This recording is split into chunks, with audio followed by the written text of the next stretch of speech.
Assalamualaikum warahmatullahi wabarakatuh. Jadi, di kesempatan kali ini, kelompok 3 akan menyampaikan materi tentang perilaku reproduktif. Anggota dari kelompok 3 terdiri dari Sadali, Seni Oktriacita, Tiara Radini, dan Vieni Sela. Sebelumnya, kami mau meminta maaf apabila ada kata-kata yang tersampaikan secara eksplisit. Semua ini tidak dimaksud untuk melecehkan atau sebagainya. Segala penyampaian pada materi ini digunakan untuk pengembangan ilmu pengetahuan tentang perilaku reproduktif atau perilaku seksual. Sistem saraf berkomunikasi langsung dengan sinapsis. Untuk penyampaian pesan secara luas, sistem saraf memanfaatkan hormon. Hormon steroid mempunyai 4 cincin karbon. Steroid merupakan turunan dari kolesterol. Kolesterol dalam jumlah berlebih memang berbahaya. Namun, kolesterol dengan jumlah menengah dibutuhkan untuk menghasilkan hormon-hormon penting itu. Hormon steroid menjalankan fungsinya menggunakan 3 cara. Pertama, mereka melekat pada membran reseptor seperti yang dilakukan oleh neurotransmitter. Kedua, mereka masuk dalam sel dan mengaktifasi protein tertentu di sitoplasma. Dan yang ketiga, mereka melekat pada kromosom untuk mengaktifasi dan menginaktifasi gen tertentu.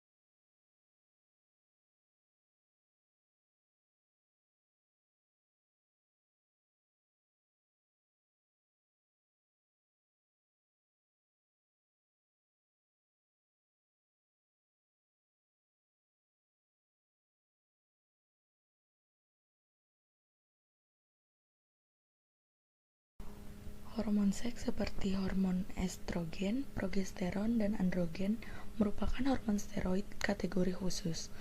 Hormon tersebut sebagian besar dilepaskan oleh gonad, testis, dan ovarium, dan sebagian kecil dilepaskan oleh kelenjar adrenal. Umumnya, kita merujuk androgen atau kelompok hormon yang terdiri dari testosteron dan beberapa hormon lainnya sebagai hormon laki-laki karena laki-laki memiliki kadar yang lebih tinggi. Kelompok hormon estrogen atau sebuah kelompok hormon yang terdiri dari estradiol dan beberapa hormon lainnya sebagai hormon perempuan karena perempuan memiliki kadar yang lebih tinggi. Akan tetapi, hormon-hormon tersebut tetap dimiliki oleh kedua jenis kelamin. Progesteron adalah hormon lain yang dimiliki oleh betina khususnya. Hormon tersebut berfungsi mempersiapkan uterus untuk implantansi ovum yang telah difertilisasi dan memicu proses pemeliharaan kehamilan. Hormon seks memengaruhi otak, organ kelamin, dan organ lainnya. Pada manusia, estrogen bertanggung jawab dalam perkembangan payudara wanita, sedangkan androgen bertanggung jawab dalam pertumbuhan rambut di wajah pria. Dalam otak, hormon seks meningkatkan atau menurunkan laju kematian sel atau apoptosis di bagian otak. Hal ini membuat beberapa area pria lebih besar dari wanita, begitu pula sebaliknya. Selanjutnya ada pengaruh hormon seks yang mengatur. Pengaruh hormon seks dibedakan antara pengaruh yang mengatur dan pengaruh yang mengaktifasi. Pengaruh hormon seks yang mengatur sebagian besar terjadi pada tahap sensitif perkembangan, seperti pada tikus saat tak lama sebelum dan setelah dilahirkan, dan pada manusia jauh sebelum dilahirkan. Juga menentukan apakah otak dan tubuh akan berkembang menjadi jantan atau betina. Sementara pengaruh yang mengaktifasi dapat terjadi kapan saja selama hidup. Ketika sebuah hormon mengaktifasi respon tertentu secara sementara. Selanjutnya ada perbedaan seks pada gonad. Diferensiasi seksual dimulai sejak tahap kromosom. Selain kromosom autosom atau kromosom non-kelamin, mamalia betina memiliki 2 kromosom X, sementara mamalia jantan memiliki 1 kromosom X dan 1 kromosom Y. Selama masa pranatal, mamalia jantan dan betina sama-sama memiliki rangkaian ductus Mullerian dan ductus Wolffian. Juga sepasang juga sepasang gonad primitif, yakni 2 testis dan 2 ovarium. Dalam kromosom Y mamalia jantan, terdapat gen penentu seks pada kromosom Y. Hal tersebut menyebabkan gonad primitif menjadi testis atau organ penghasil sperma. Testis yang sedang berkembang akan memproduksi hormon testosteron yang akan meningkatkan pertumbuhan testis. Testosteron juga membuat ductus Wolffian berkembang menjadi vesicula seminalis dan vas deferens. Sementara betina normal tidak terpapar kadar testosteron yang tinggi, sehingga gonadnya berkembang menjadi ovarium atau organ penghasil telur. Periode sensitif manusia untuk pembentukan kelamin berada di sekitar bulan ketiga dan keempat selama masa kehamilan. Lalu ada perbedaan seks pada hipotalamus. Selain mengendalikan perbedaan kelamin eksternal, hormon seks pada masa awal perkembangan juga melekat pada reseptor di bagian tertentu pada hipotalamus, amigdala, dan area otak lain. Oleh sebab itu, hormon tersebut akan memicu diferensial seks dalam hal anatomi dan fisiologi.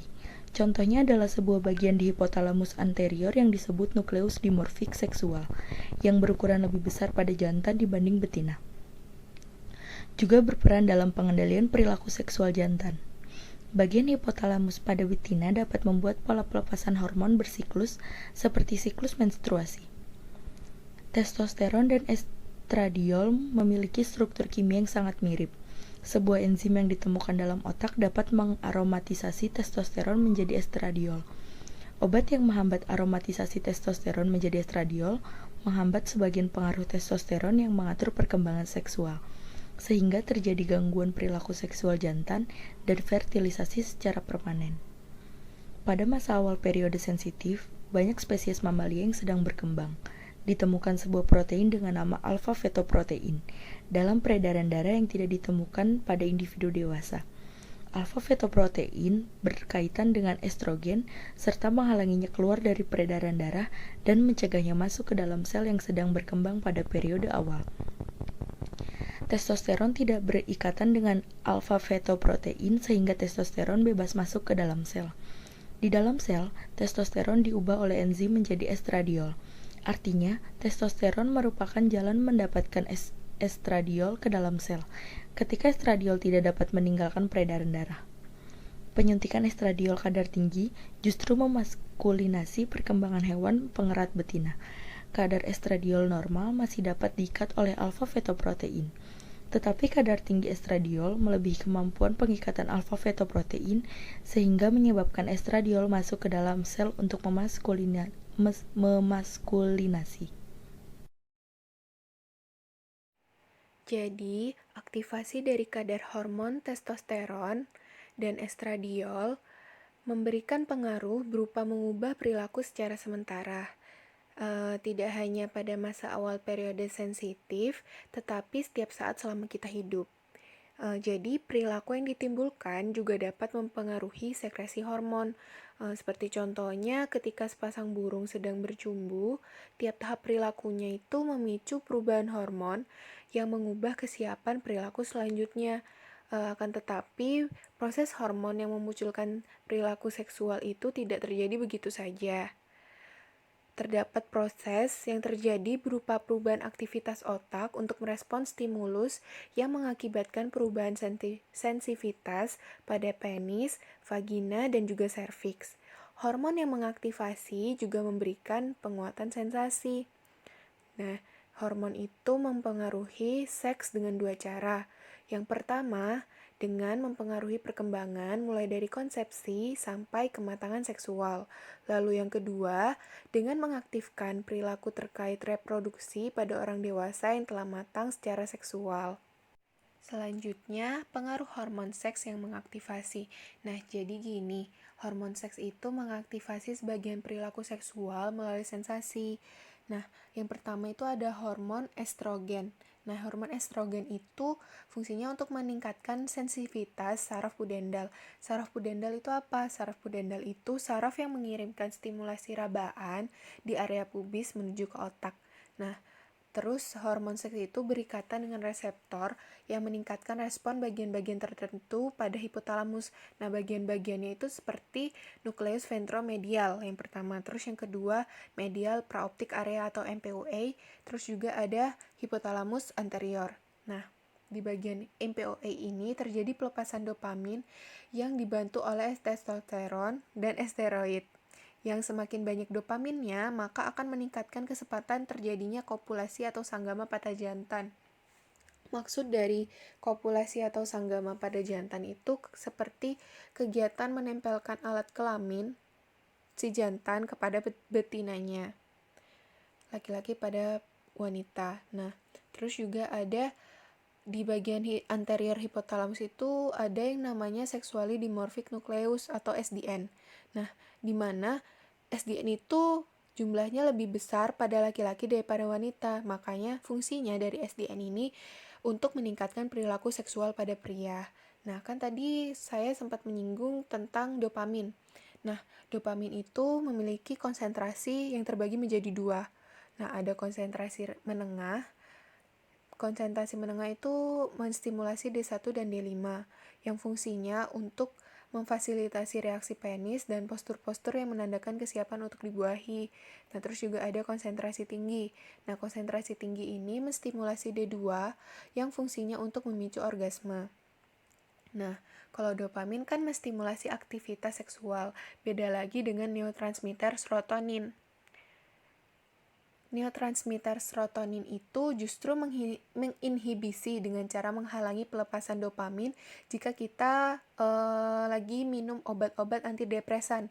Nah, obat-obat antidepresan itu akan meningkatkan aktivitas serotonin yang menyebabkan terjadinya penurunan gairah seks dan orgasme. Ini kita akan membahas tentang ketertarikan manusia akan perilaku seksual, baik dari pria maupun wanita. Ketergantungan manusia itu sebenarnya terhadap kadar hormon seksual itu lebih kecil dibandingkan dengan spesies-spesies lainnya.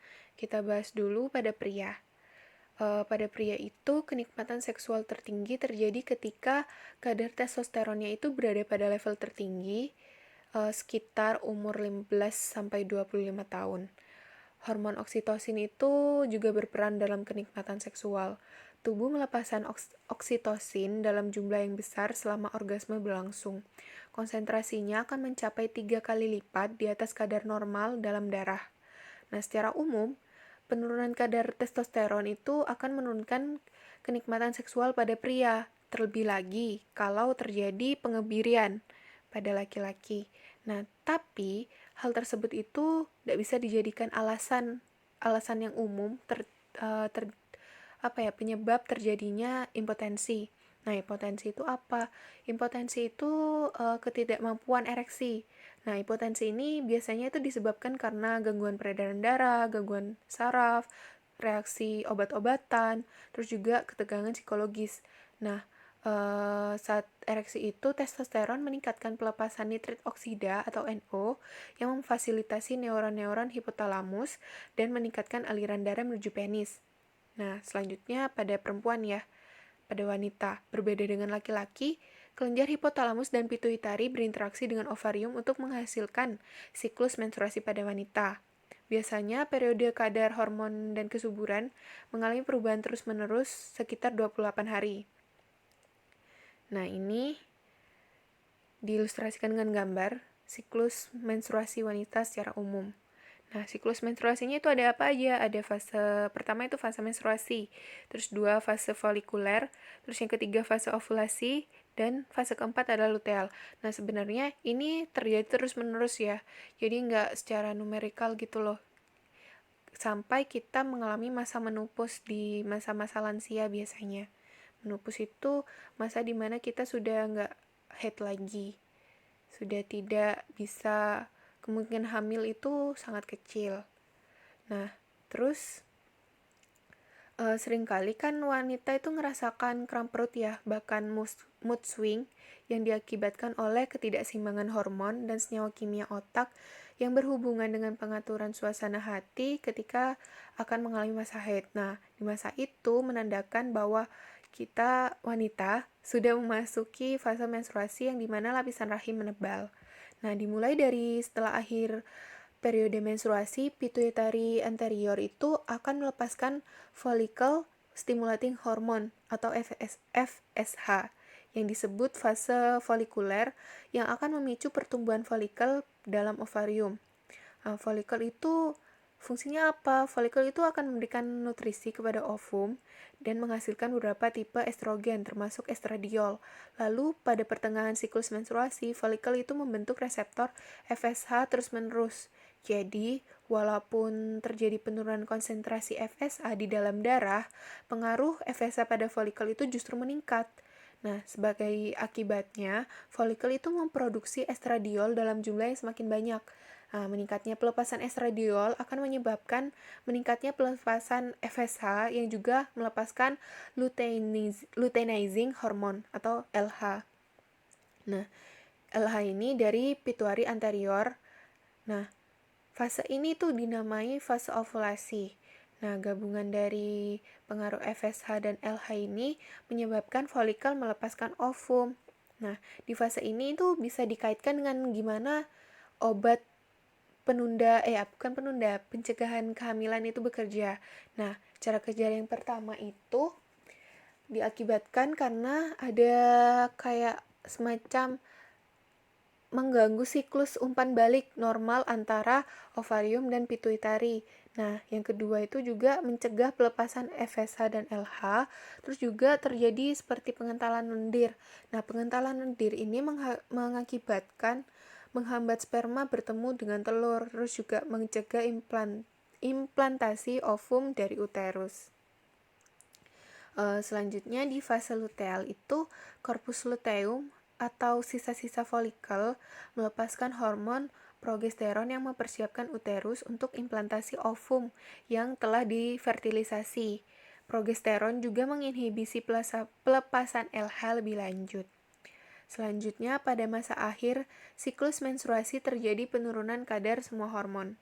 Jika ovum tidak difertilisasi atau tidak dibuahi, maka dinding uterus akan digugurkan. Nah, dan digugurkan itu adalah ketika kita mengalami haid atau menstruasi. Nah, dan siklus menstruasi itu akan berlangsung kembali.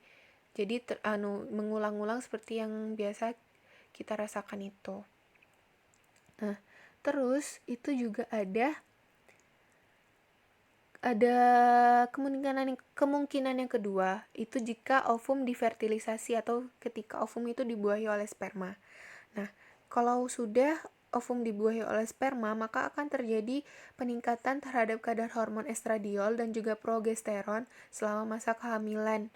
Nah, kedua hormon ini itu memiliki efek rasa mual yang biasanya terjadi pada masa kehamilan karena terjadi peningkatan aktivitas reseptor tersebut. Nah, perubahan hormon selama siklus menstruasi juga mengubah ketertarikan seksual pada wanita ternyata. Di masa tengah-tengah menstruasi itu atau di periode periovulatory, waktu terjadinya ovulasi, ketika itu kan lagi masa subur-suburnya, masa subur kita lagi tinggi. Nah, sehingga terjadi peningkatan kadar estrogen. Beberapa studi itu mengatakan bahwa wanita banyak melakukan kegiatan seksual selama periode tersebut, baik dengan pasangan atau masturbasi. Nah, di studi lainnya itu dikatakan bahwa wanita menganggap video erotis lebih menarik jika mereka menontonnya pada periode tersebut daripada di waktu yang lain. Dan masih banyak lagi studi yang membuktikan akan hal itu. Setelah mengalami masa kehamilan, perubahan hormon itu sebenarnya diperlukan oleh wanita agar dapat menyusui. Tetapi selain itu, perubahan hormon itu tidak terlalu dibutuhkan untuk mempersiapkan manusia untuk merawat bayi karena pada dasarnya pria dan wanita yang belum pernah memiliki anak sebelumnya itu dapat menjadi orang tua asuh yang sangat baik atau perilaku parental. Nah, perubahan hormon mungkin memfasilitasi atau meningkatkan sejumlah aspek perilaku parental manusia. Tapi untuk saat ini belum ada data penelitian yang mendukung akan hal itu. Lalu ada bahasan penutup, yakni perilaku reproduksi dan motivasi. Induk betina tikus menjilati tubuh anaknya segera setelah ia dilahirkan. Stimulasi tersebut sangat penting agar anak tikus dapat bertahan. Mengapa induk betina melakukan hal tersebut?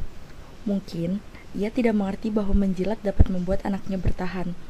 Tetapi dia menjilati anaknya karena anaknya dilapisi oleh cairan asin yang enak. Jika sang induk dapat menjilati cairan asin lain, ia akan berhenti menjilati anaknya. Secara analogi, perilaku seksual secara umum berfungsi menurunkan gen kita. Tetapi kita tidak menginginkan kesenangan seksual hanya karena kita ingin menurunkan gen.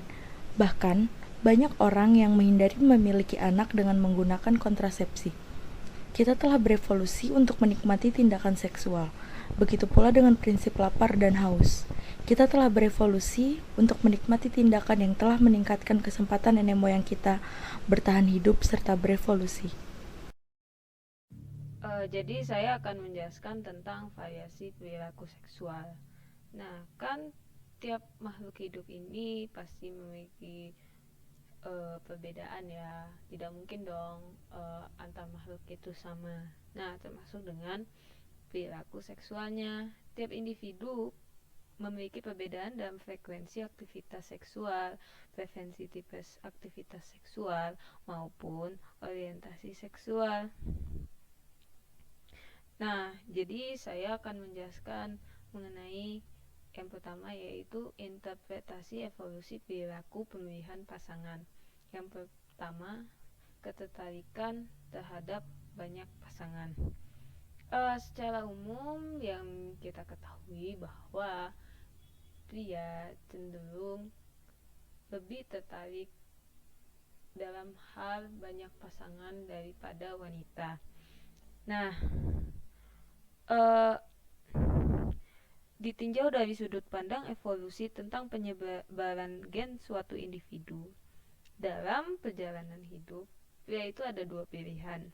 Pertama, setia kepada satu wanita dan mencurahkan seluruh energi untuk menolong wanita tersebut dan anaknya dan membangun keluarga yang sempurna. Atau yang kedua, berhubungan seksual dengan banyak wanita dan berharap salah satu dari mereka dapat membesarkan anak tanpa pertolongan mereka. Sedangkan wanita, mau berapapun jumlah partner seksualnya, mau satu, mau dua, atau berapapun, ya dia bakal tetap mengalami kehamilan. Dia bakal tetap mengalami kehamilan selama 9 bulan. Nah, oleh karena itu, evolusi kegiatan atau perilaku ini telah menyebabkan sebagian pria memiliki kecenderungan ketertarikan lebih terhadap pasangan daripada wanita. Selanjutnya, apa yang dicari oleh wanita dan pria dari pasangannya? Perbedaan kriteria antara wanita dan pria dalam memilih pasangannya. Pria dan wanita sama-sama mendambakan pasangan yang sehat, pintar, jujur, dan menarik secara fisik. Namun, ada beberapa perbedaan kriteria. Sebagian besar wanita menginginkan pasangan yang dapat menjadi pemberi nafkah. Nah, dalam teori evolusi ini bisa dijelaskan kenapa hal tersebut bisa terjadi. Ini disebabkan ketika seorang wanita mengandung atau merawat anak yang masih kecil, maka wanita tersebut akan membutuhkan bantuan untuk memproses makanan dan kebutuhan lainnya. Peristiwa ini akan menyebabkan wanita mencari pemberi nafkah yang baik, sehingga keberlangsungan hidupnya dan anak dari wanita tersebut juga baik. Kecenderungan wanita menginginkan pasangan yang dapat menjadi pemberi nafkah ini biasanya sangat kuat terjadi pada lingkungan yang dimana wanita tidak memiliki mata pencaharian sendiri. Sedangkan untuk pria cenderung memiliki preferensi yang kuat untuk mencari pasangan yang muda. Sebuah penjelasan dari sisi evolusi menjelaskan bahwa wanita yang lebih muda lebih mungkin subur daripada wanita yang lebih tua. sehingga seorang pria dapat menyebarkan gennya jika berhubungan dengan wanita muda. Sedangkan pria akan tetap subur hingga masa usia tua. Selanjutnya, wanita hampir di semua lingkungan atau yang biasa kita ketahui, ketertarikan wanita terhadap kekayaan dan kesuksesan pria lebih besar daripada ketertarikan pria terhadap kekayaan dan kesuksesan wanita. Kebanyakan wanita juga cenderung berhati-hati dalam menjalin hubungan komitmen. Bahkan jika ada pria yang tertarik kepadanya, wanita itu akan menunggu beberapa waktu. Jadi dia tidak langsung memutuskan. Wanita tersebut tidak ingin pria yang dia akan jalin komitmen bersamanya hanya sekedar berpura, yang tertarik dengannya dalam waktu singkat. Yang ketiga yaitu perbedaan dalam hal kecemburuan. Pria mungkin lebih memiliki kecemburuan yang lebih tinggi terhadap penyelewengan seksual istri dibandingkan istri terhadap penyelewengan yang dilakukan oleh suami. Ini jika dijelaskan oleh teori evolusi. Jika pria ingin menurunkan gennya, maka pria tersebut harus benar-benar yakin bahwa anak dirawat adalah anaknya. Jadi jika pria itu emang ingin melanjutkan keturunan di dalam keluarga itu, dia harus yakin bahwa anak yang ada di keluarga ini merupakan anak aku. Nah, kalau misalnya wanita itu melakukan penyelewengan seksual dengan pria lainnya, berarti kan ada kemungkinan bahwa anak ini bukan anak dari suami sahnya. Makanya suami lebih memiliki rasa cemburu yang lebih, sedangkan istri mau berapapun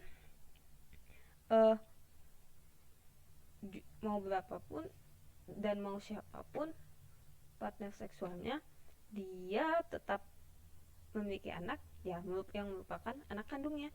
Jadi wanita ini tidak memiliki kekhawatiran yang sama dengan pria dalam hal ini. Selanjutnya, perlakuan budaya terhadap penyelewengan perilaku seksual. Nah, perlakuan terhadap penyelewengan seksual berbeda di tiap budaya. Kisarannya mulai dari penerimaan terhadap hubungan seks di luar nikah hingga pelarangan tegas. Nah, dalam beberapa budaya, hubungan seks luar nikah yang dilakukan laki-laki masih dapat diterima. Namun apabila dilakukan oleh wanita, hal ini tidak dapat ditolerir. Selanjutnya, berdasarkan beberapa studi, pria menyatakan bahwa mereka akan lebih marah terhadap penyelewengan seksual yang dilakukan oleh pasangannya. Jadi pria ini akan merasa emosi jika pasangannya melakukan penyelewengan atau melakukan hubungan seksual dengan orang lain, sedangkan wanita akan lebih marah terhadap penyelewengan emosional. Jadi wanita akan lebih marah jika pasangannya itu menjalin hubungan romantis dengan orang lain. Selanjutnya saya akan menjelaskan mengenai perilaku terkait identitas gender dan perilaku beda gender. Yang pertama yaitu identitas gender. Identitas gender ini merupakan bagaimana kita mengidentifikasikan diri kita secara seksual dan bagaimana kita memberikan label pada diri kita. Identitas gender ini merupakan karakteristik yang hanya terdapat pada manusia saja, sehingga makhluk lain seperti hewan itu tidak bisa kita samakan memiliki identitas gender seperti layaknya manusia. Bentuk dari identitas gender sendiri ini yaitu perbedaan yang diakibatkan oleh pemikiran individu yang menganggap dirinya sebagai pria ataupun wanita. Nah, kebanyakan orang menganggap bahwa identitas gender itu sesuai dengan tampilan eksternalnya. Namun para psikolog pada masa lalu itu menjelaskan bahwa identitas gender ini tergambar secara keseluruhan dari individu bergantung bagaimana cara mereka dibesarkan oleh orang tuanya dulu. Kemudian ada intersex atau ambiguous genitalia. Intersex atau yang memiliki nama ilmiah ambiguous genitalia ini merupakan suatu kelainan yang mana penderita ini memiliki ciri-ciri genetik, anatomik ataupun fisiologi yang meragukan antara laki-laki atau perempuan. Nah, ketika seseorang yang lahir dengan anatomi seksual atau reproduksi yang tidak sesuai dengan definisi tipikal seorang laki-laki ataupun perempuan, maka kejadian tersebut bisa dikatakan intersex.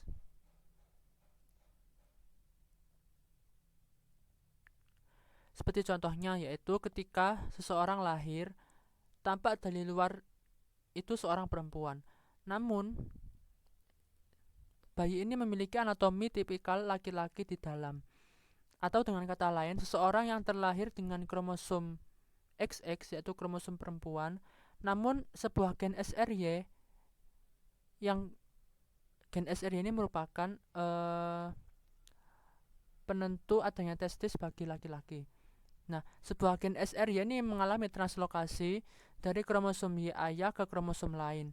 Sehingga meskipun dia memiliki kromosom XX, individu tersebut memiliki satu ovarium dan satu testis ataupun campuran antara jaringan testis dan ovarium di tiap sisi tubuh. Nah, yang membuat tampilan seseorang ini pria ataupun wanita karena adanya pengaruh hormon. Seperti contohnya yaitu hormon testosteron.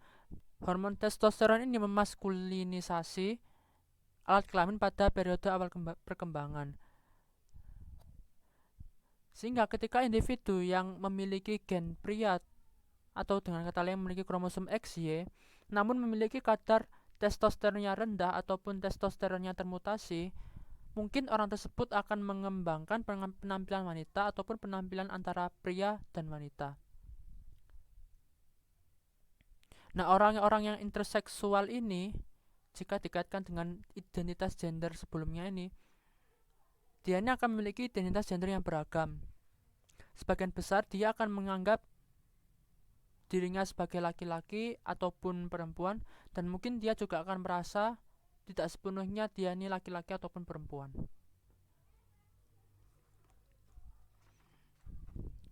Kemudian yaitu individu hermafrodit.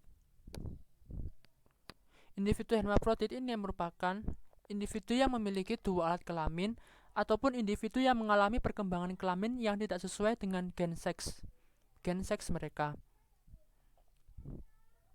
Nah, Dorland ini membagi atau mengklasifikasikan hermafrodit ini menjadi dua, yaitu ada hermafrodit nyata dan pseudo hermafrodit.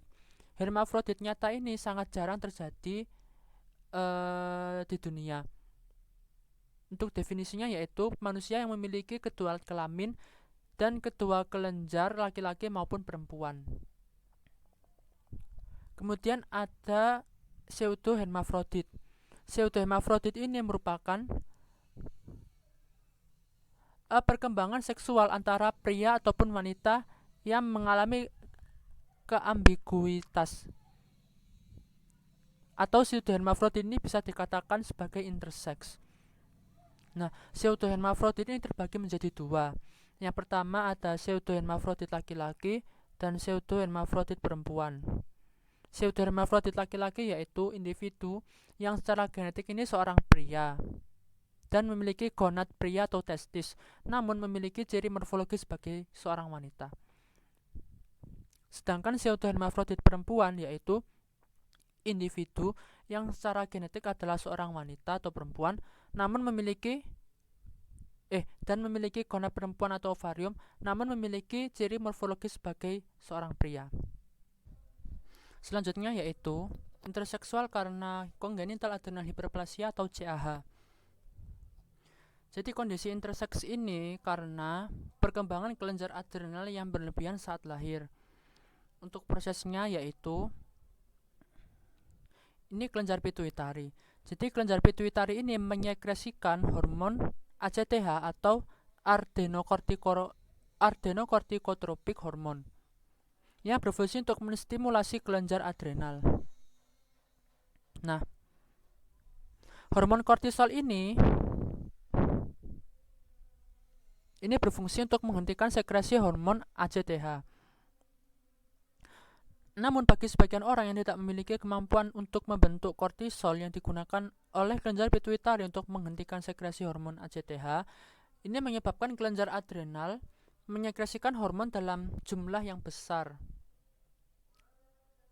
Salah satunya yaitu hormon testosteron. Jadi perlu diketahui bahwa kelenjar adrenal itu menyekresikan 3 hormon. Selain hormon testosteron, adrenal juga menyekresikan hormon kortisol dan aldosteron. Untuk hormon kortisol ini berfungsi untuk membantu tubuh mengatasi stres atau tekanan saat luka atau sakit. Kemudian untuk hormon aldosteron ini untuk memastikan tubuh dapat menyimpan garam dalam keadaan cukup.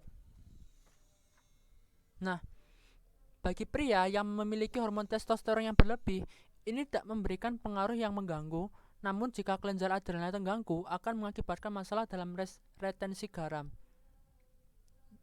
yaitu fungsi dari aldosteron ini. Akan tetapi jika kelebihan hormon testosteron itu terjadi pada wanita, maka akan merubah karakteristik seksual wanita menjadi ke arah laki-laki atau maskulin. Selanjutnya yaitu feminisasi testikular atau dengan nama ilmiah androgen insensitivity syndrome.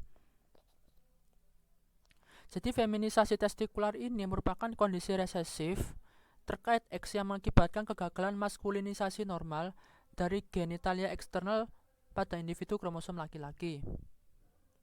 Sehingga genitalia eksternal pada penderita feminisasi testikular yaitu perempuan.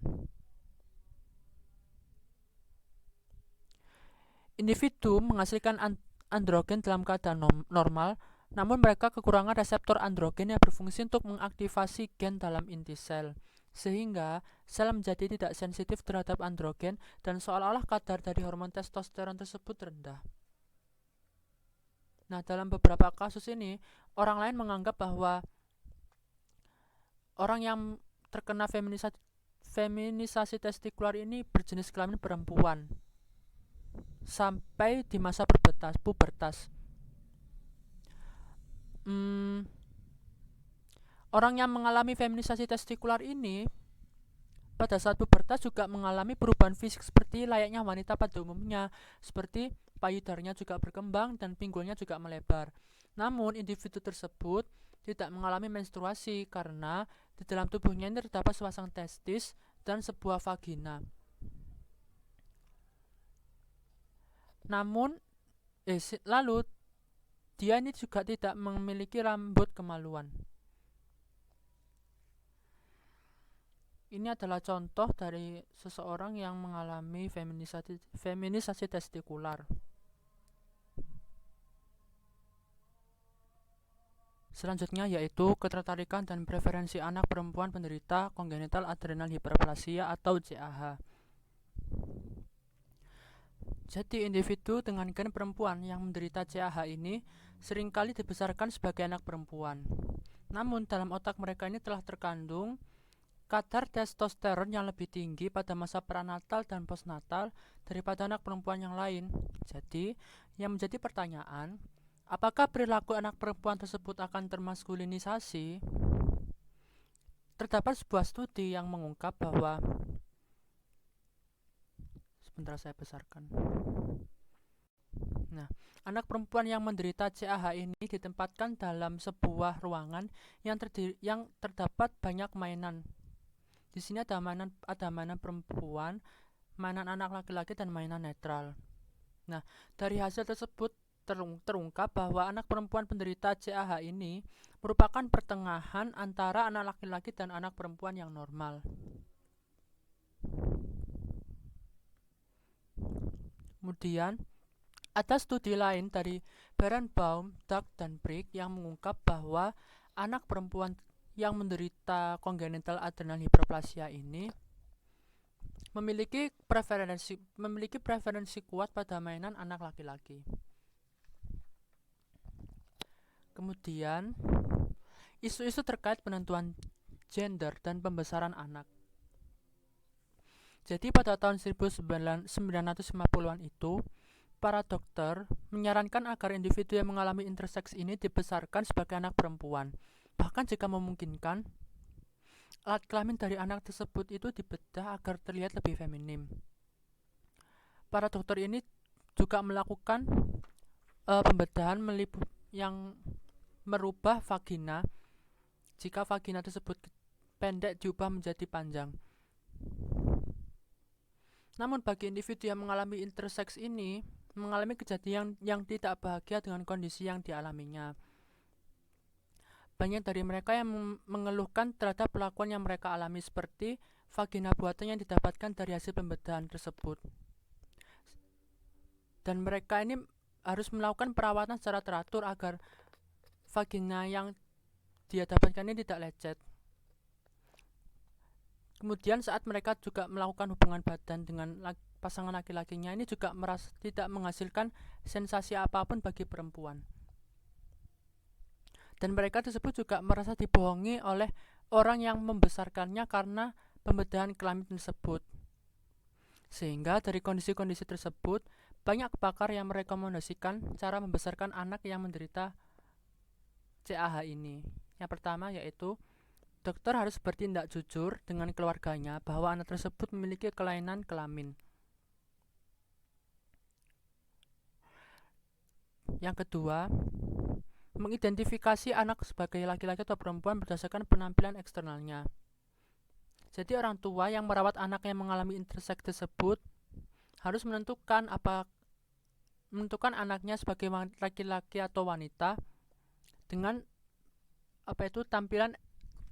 tampilan eksternal yang dominan.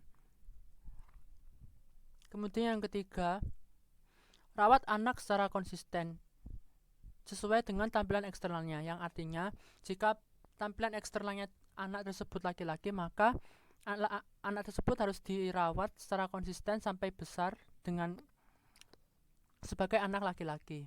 Begitu juga sebaliknya. Yang keempat, jangan melakukan operasi untuk mengurangi penis yang ambigu atau klitoris menjadi ukuran yang normal. Lebih baik jika membiarkannya alat kelamin tersebut dalam bentuk asalnya. Karena orang lain pun tidak akan tahu bagaimana perkembangan orientasi seksual anak tersebut ke depannya. Saya akan menjelaskan materi tentang kemungkinan dasar biologis orientasi seksual. Nah, sebagian besar individu tertarik dengan lawan jenisnya atau yang biasa disebut dengan heteroseksual. Namun, seperti yang sudah dijelaskan di awal tadi, tiap individu memiliki variasi perilaku seksual yang berbeda-beda, termasuk dengan orientasi seksual. Ada beberapa dan sebagian lain yang tertarik dengan sesama jenis atau yang biasa kita sebut dengan homoseksual. Nah, saat ini saya akan menjelaskan kemungkinan dasar biologis mengenai orientasi seksual, dan di sini akan berfokus pada homoseksualitas pria, karena homoseksualitas pria lebih umum ditemukan daripada homoseksualitas wanita, dan juga homoseksualitas pria itu lebih sering diteliti. Yang pertama, mengenai genetik. Nah, jadi ada beberapa studi mengenai genetik pada orientasi seksual pada manusia. Ini melibatkan wanita dan pria homoseksual yang memiliki kembaran. Jadi hasil dari penelitian atau studi ini mengatakan bahwa probabilitas paling tinggi mengenai kembar homoseksual itu peringkat utama pada kembar monozigot atau kembar identik. Maksudnya di sini jika salah satu, misalnya seseorang yang kembar ini sudah diketahui orientasi seksualnya yaitu homoseksual, maka kemungkinan besar kembarannya ini juga memiliki orientasi seksual yang sama kayak kembarannya yang satu lagi. Yang kedua yaitu studi mengenai homoseksualitas dalam ikatan darah. Studi ini menjelaskan bahwa homoseksualitas pria lebih tinggi di saudara pihak ibu dibandingkan saudara dari pihak ayah. Jadi maksudnya di sini misalnya kamu punya paman nih, ada paman dari pihak ayah dan ada paman dari pihak ibu. Nah, studi ini menjelaskan bahwa paman dari pihak ibu itu lebih cenderung homoseksual dan kemungkinan homoseksualnya lebih besar daripada paman dari pihak ayah. Nah, selanjutnya mengenai hipotesis. Ada beberapa hipotesis yang berkembang.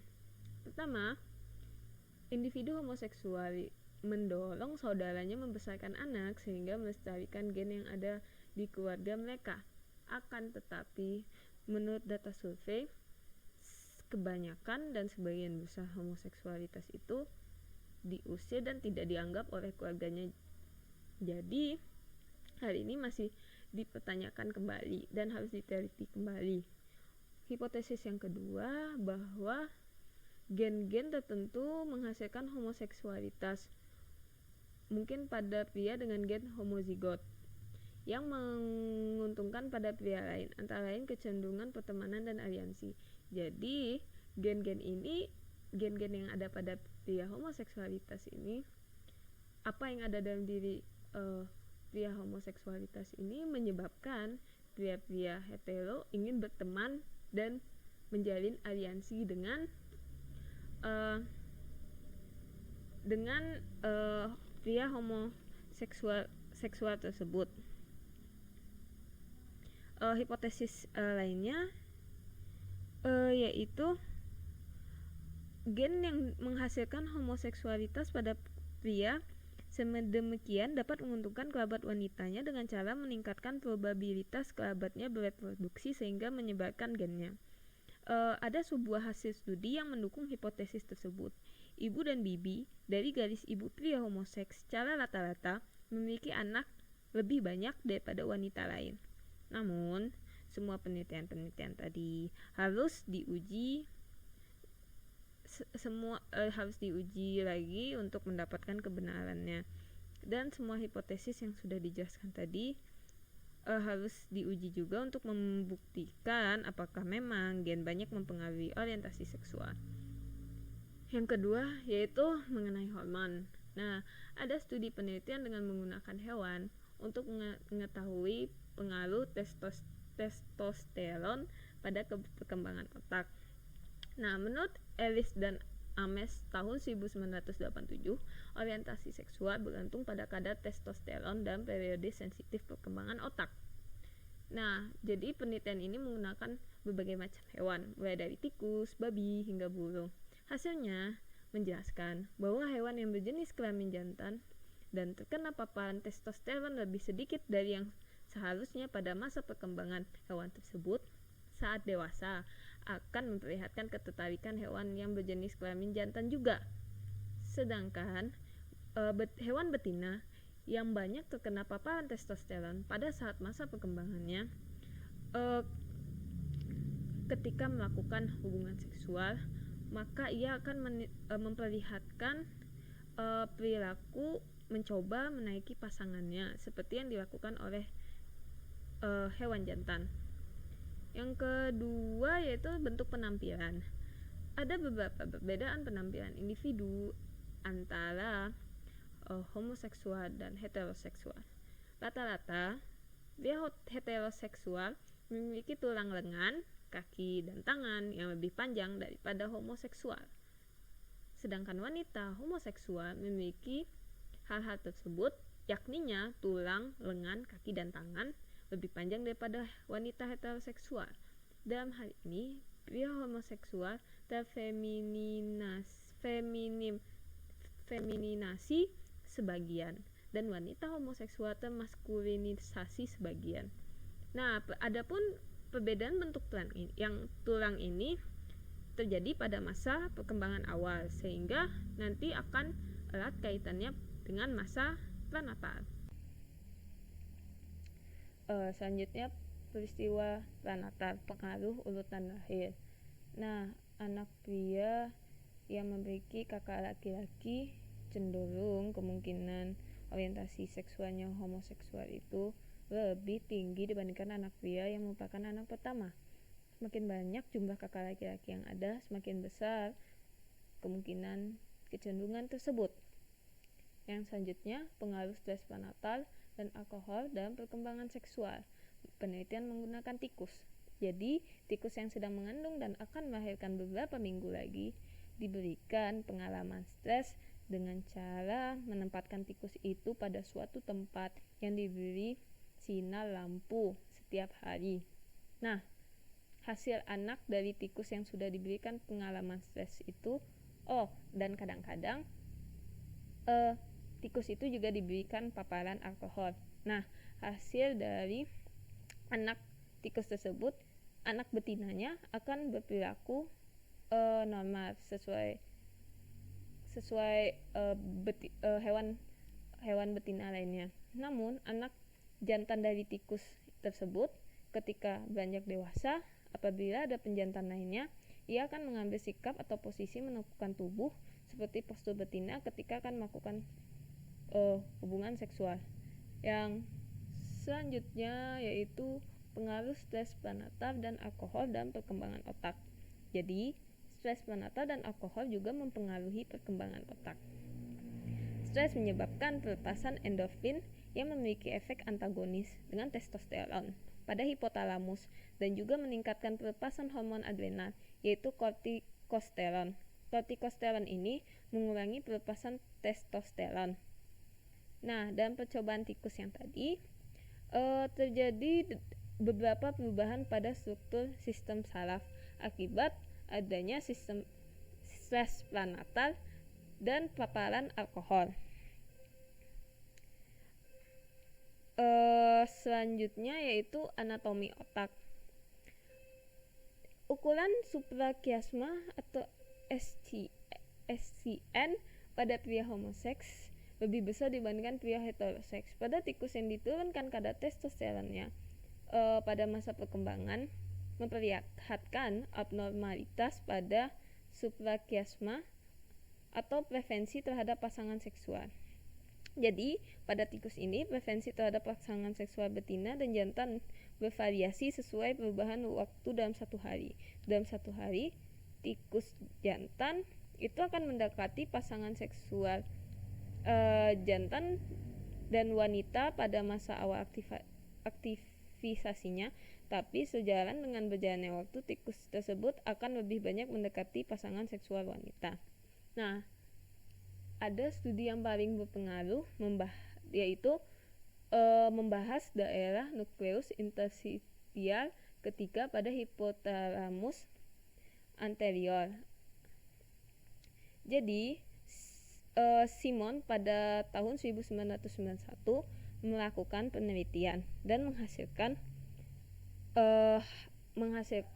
hasil penelitian yaitu pria heteroseksual memiliki ukuran